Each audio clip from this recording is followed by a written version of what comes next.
Interesting. Yeah. Okay, So my story. So your story. Yeah. It was a very rough start. Yeah. And it was kind of like this, up and down, up and down, up and down. Absolutely. I'd love for you to give me some details on that.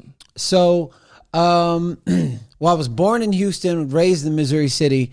My mother was always at work. At the time, my brother was too cool to hang out with me. We're really good friends now, but at the time, I was just like this person that was by himself.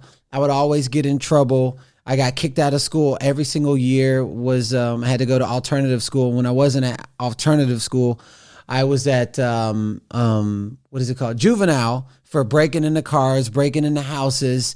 And the people that I hung out with, and this is really important. I want people to really grasp this. I never set out to hurt anyone. I was a loner, and then people took me in. The only people who took me in were the kids who were up to no good and doing crazy things out in the world and breaking into cars. I naturally was doing what my surroundings were doing just by nature. And I was like, oh man, this person that I respect is doing this. They're making money. Well, then I'm going to do this and I'm going to make some money too. Well, I just kept doing that and I never stopped. So, and what year was this? So this was, I was breaking into the neighborhood recreation center, stealing candy and blow pops and selling them for $1 and doing all these different things in the 8th grade. So 7th and 8th grade, because I asked my mom for these $150 Michael Jordans. She was like, well, when you can make your own money, and something just lit a fire in me. When you can make your own money, you can buy whatever you want. So I did whatever I needed to do to make the money. And I made the money in 2 days. It took me 2 days to sell blow pops for $1, bubble gum, those large pixie sticks, Snickers and everything at school. Got the patent leather white and baby blue Jordans.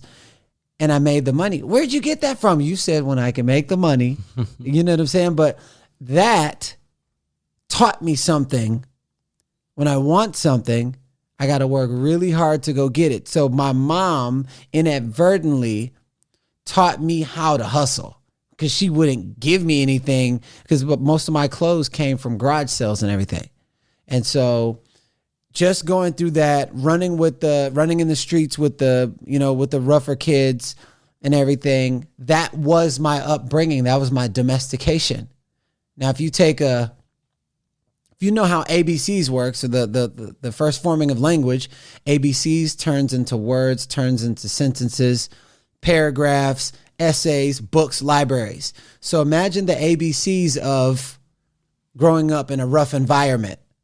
And then you keep doing it. That's going to continuously keep expanding. So my domestication was get in trouble, do whatever you got to do to get what you want, which is I never not got what I want. I got everything I wanted, whether I was cutting lawns, washing cars, lemonade stand, breaking into houses, breaking into cars. I never thought about what it was. It's do whatever you need to do to get what you want. That was my foundation of coming.